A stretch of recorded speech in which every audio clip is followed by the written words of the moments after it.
No auge da Segunda Guerra Mundial, cientistas russos queriam encontrar uma maneira de manter seus soldados acordados por mais tempo.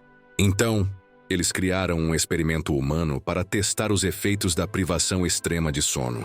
Para isso, reuniram 5 prisioneiros de guerra e ofereceram a eles liberdade se participassem desse experimento, que, como posso adiantar, deu muito errado.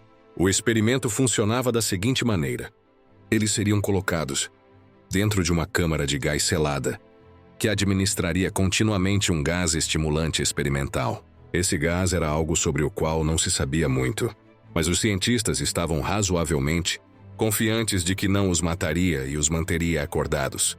Dentro da câmara, havia microfones e pequenas janelas de vigia de 5 polegadas de espessura, por onde os pesquisadores podiam observar o interior. O experimento começou e nos primeiros 3 ou 4 dias, tudo correu de forma relativamente normal.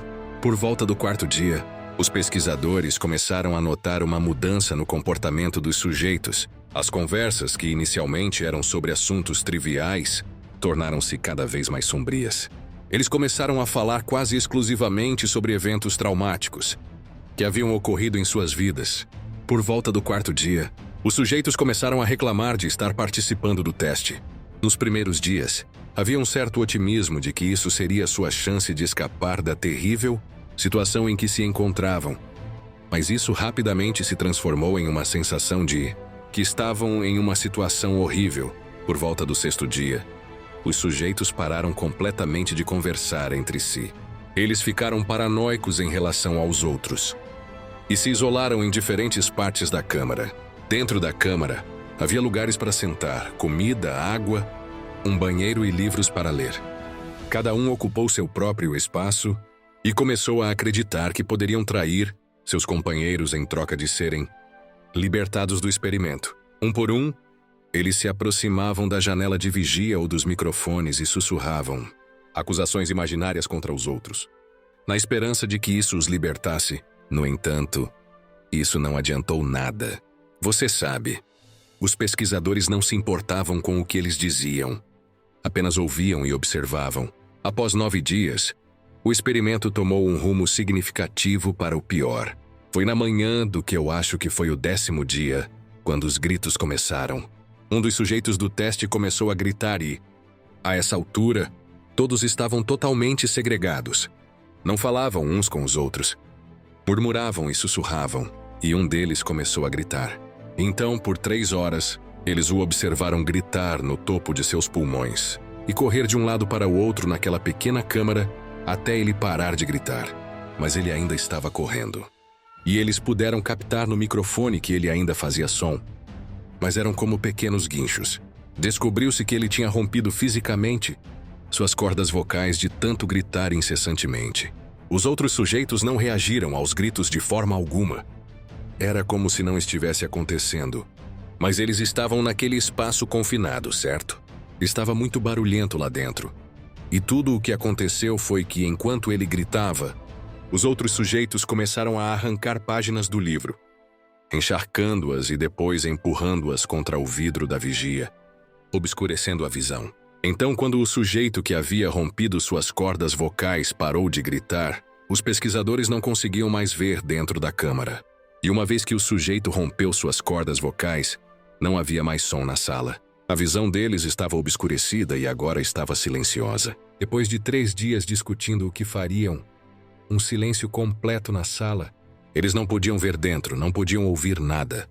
Eles estavam monitorando os níveis de oxigênio na sala e, com base no consumo de oxigênio na sala, aparentemente, eles podiam dizer que havia pessoas lá. Provavelmente pelo menos 4 ou 5 respirando oxigênio, pois ele estava sendo consumido. Eles acreditavam que estavam vivos.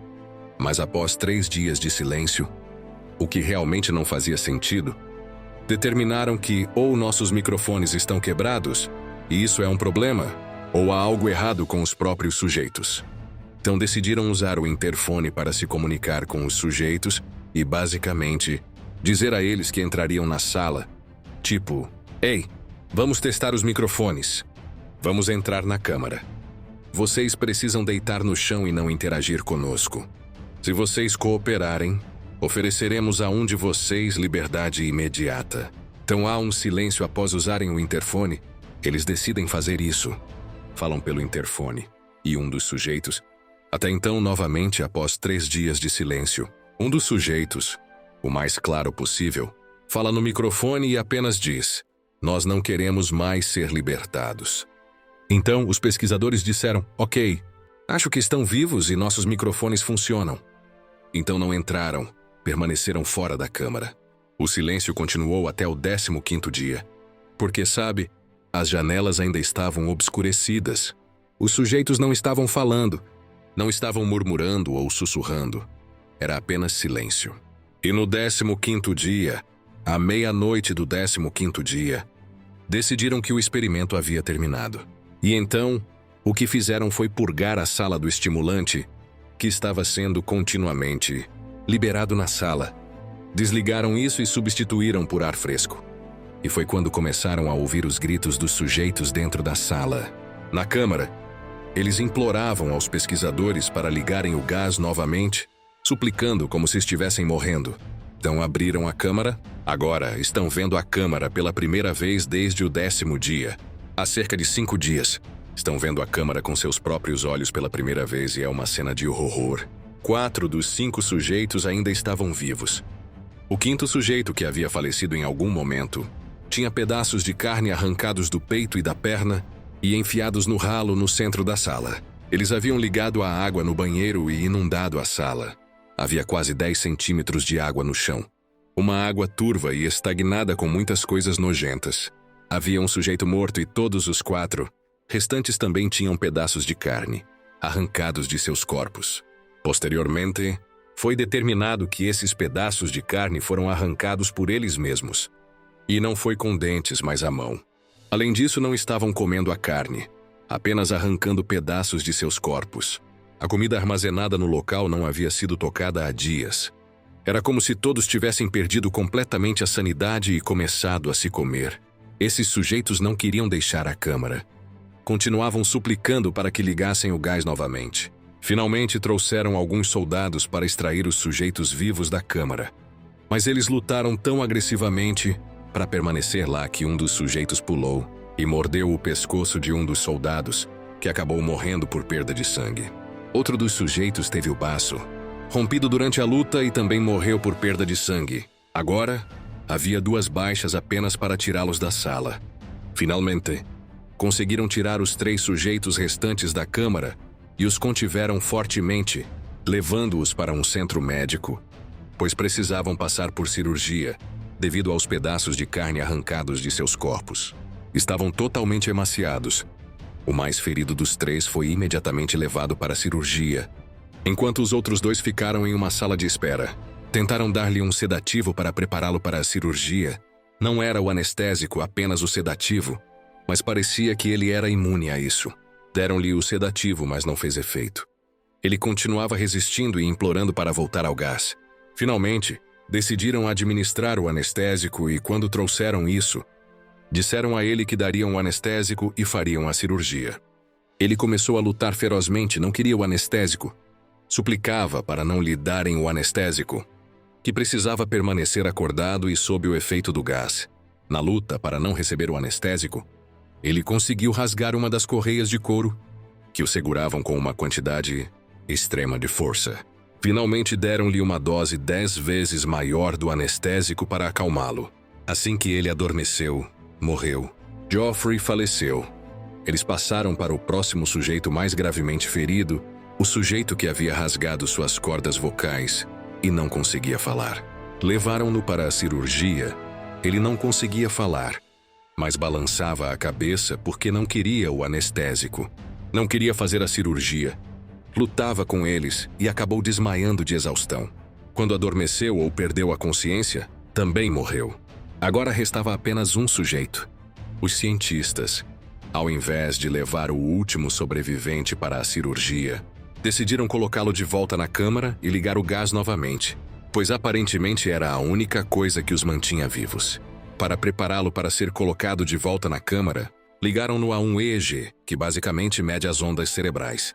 Colocaram-no na câmara e os cientistas monitoravam o EEG e notaram que as linhas inexplicavelmente ficavam retas.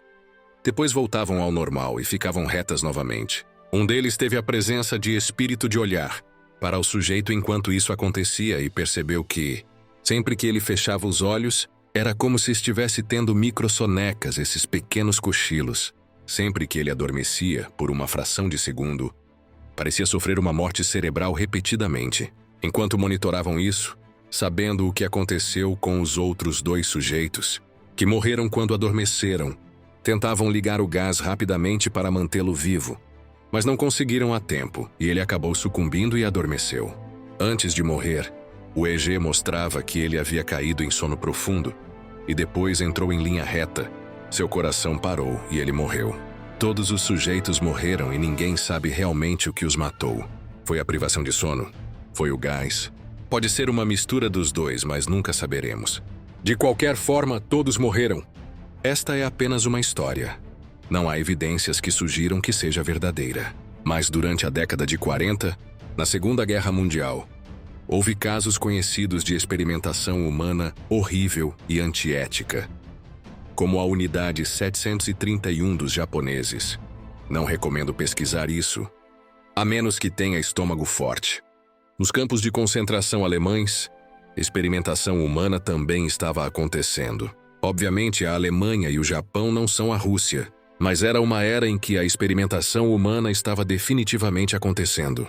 Mesmo que essa história específica do experimento russo do sono não seja verdadeira, não ficaria surpreso se houvesse um estudo semelhante realizado em algum lugar.